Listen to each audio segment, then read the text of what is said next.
Good morning, YouTube. Warbles on a lot here. Sunday, the 6th of November 2016, for the last 5 minutes of The Outsiders, followed by a Warblerant because I don't think there's a first Moondog this week. He feels he'd be more constrained if he was actually bound by cabinet solidarity. He thinks it's a win-win.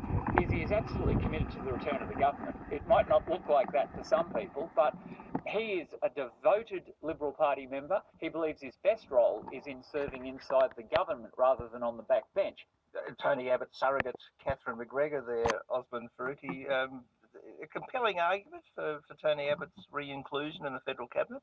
I think it's extraordinary that Tony Abbott is basically, waging proxy wars publicly, and what's going on in the Liberal Party now is kind of similar to what we saw in the Labor Party during their term in office, where you've got a party that is increasingly disconnected from the people that it represents. Its base is hollowing out, so the factional warfare is just ramping up as people fight for the spoils, and I'm not sure how it's going to play out. Like, I think this is not.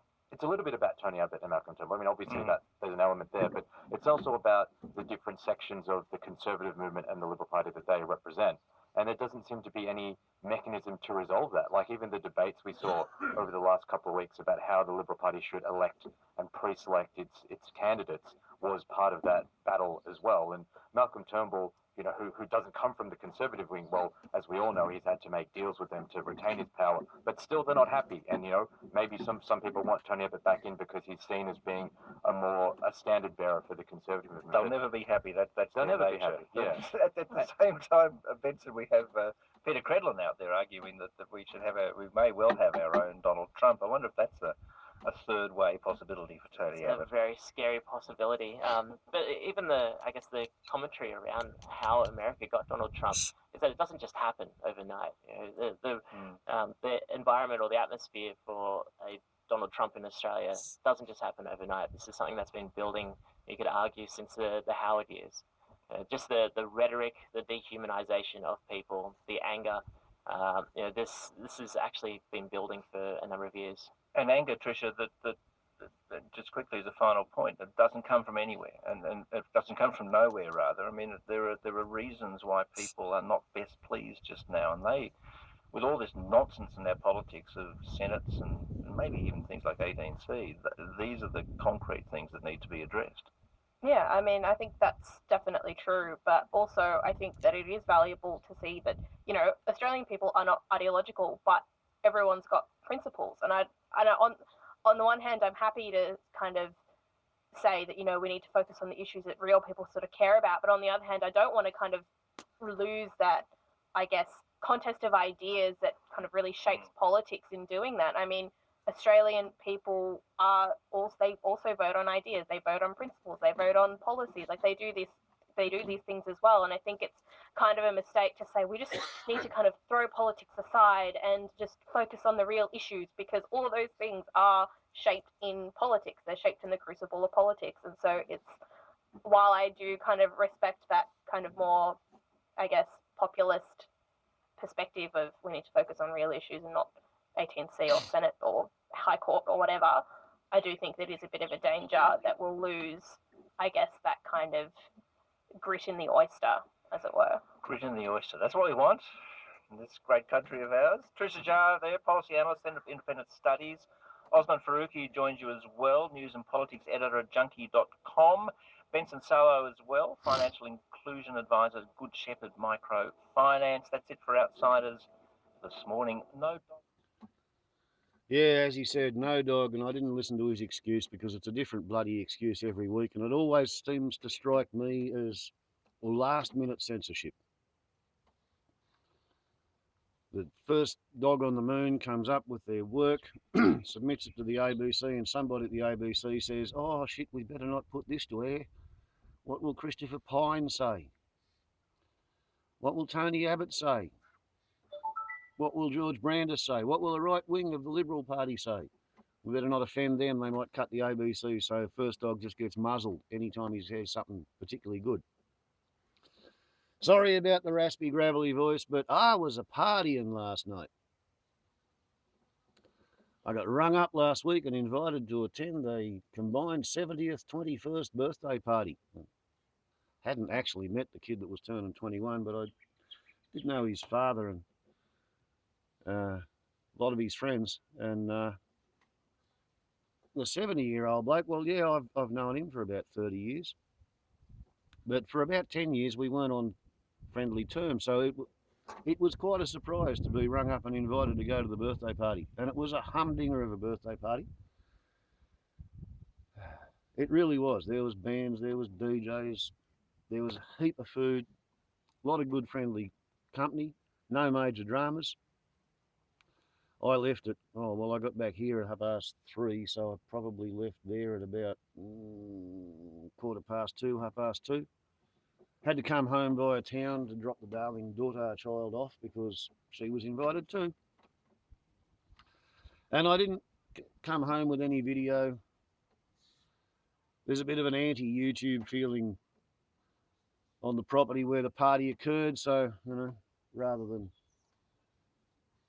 alienate myself from the people who really fear that a low light 3 megapixel mobile phone camera at night might sort of draw some unwanted attention to the location. So therefore, no video from the party last night, but holy shit, it was a good party.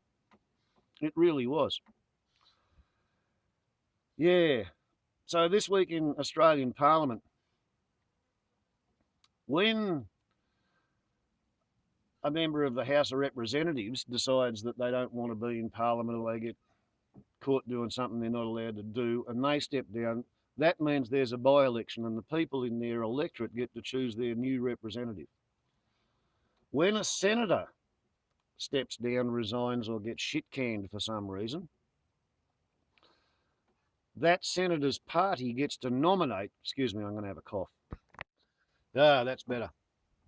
When a senator steps down or gets shit-canned, that senator's party gets to nominate a replacement without any vote.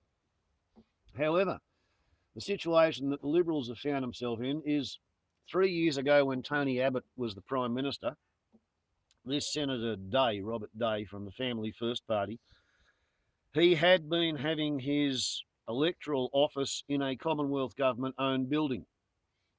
There is a clause of the Constitution which says that nobody who is an elected member of Parliament or a senator is permitted to have any personal business interests which are in receipt of Commonwealth government funding. So that means you can't be in the government awarding contracts to your own business like, say, Russell Hinds did when he was Minister for Roads and Racing in Queensland, and he was also the biggest gravel contractor and road builder, and he had the biggest bloody racehorse stud as well. So he administered his own business from government.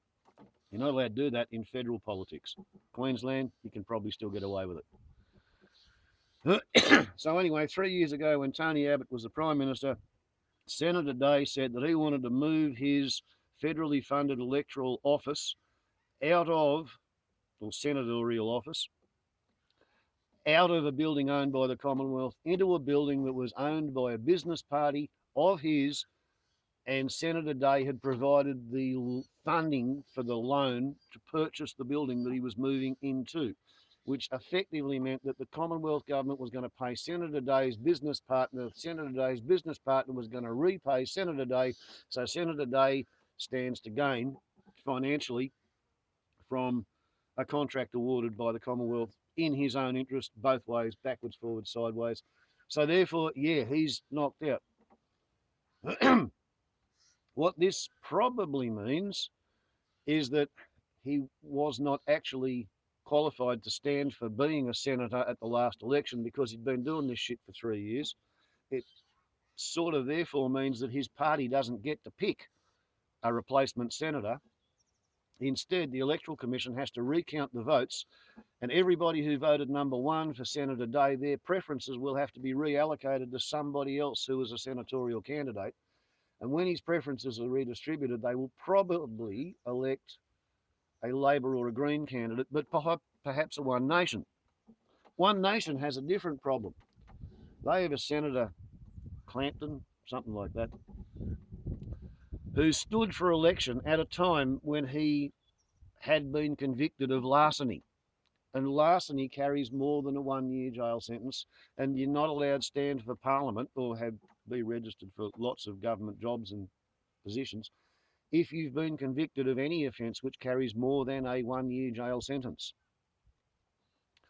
That means he was ineligible to stand, and it doesn't matter that he told One Nation, oh, well, you know, I didn't really do that and it wasn't my fault and I had a reason why I stole the key,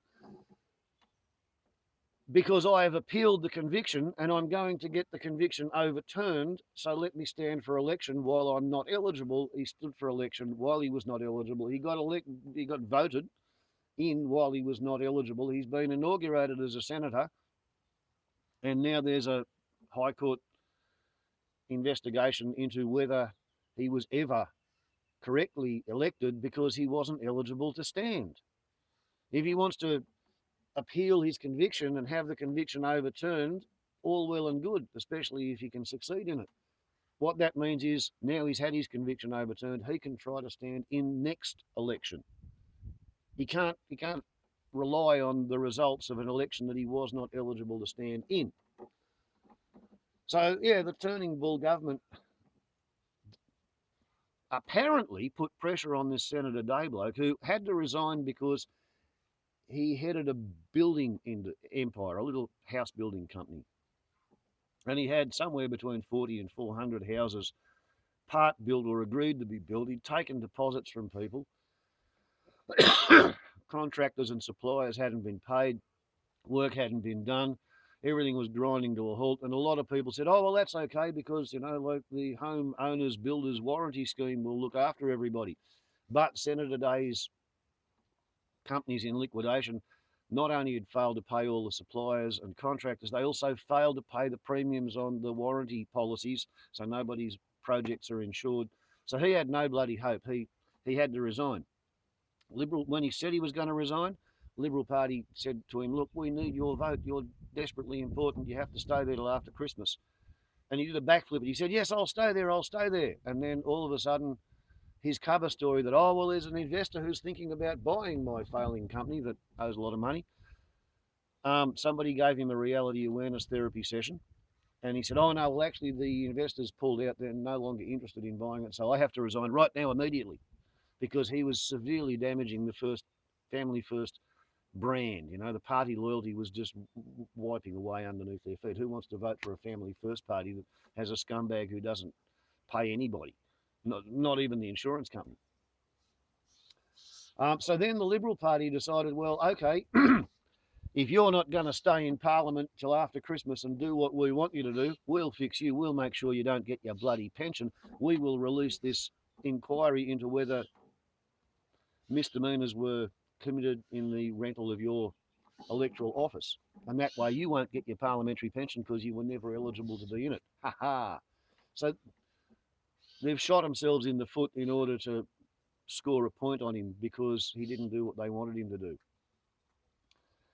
And that means they can't get all of their allegedly vital union bashing legislation through the parliament. You know, all of the stuff that they said, we have to get this through. It's so fucking important. We're going to have a double disillusioned election. Not a dissolution. It was a disillusioned election. They dissolved both houses and everybody is much more disillusioned afterwards. I saw a good t-shirt last night that said, tuck frump. Where would you tuck frump? Under a rock somewhere, I guess. Bottom of a mine shaft.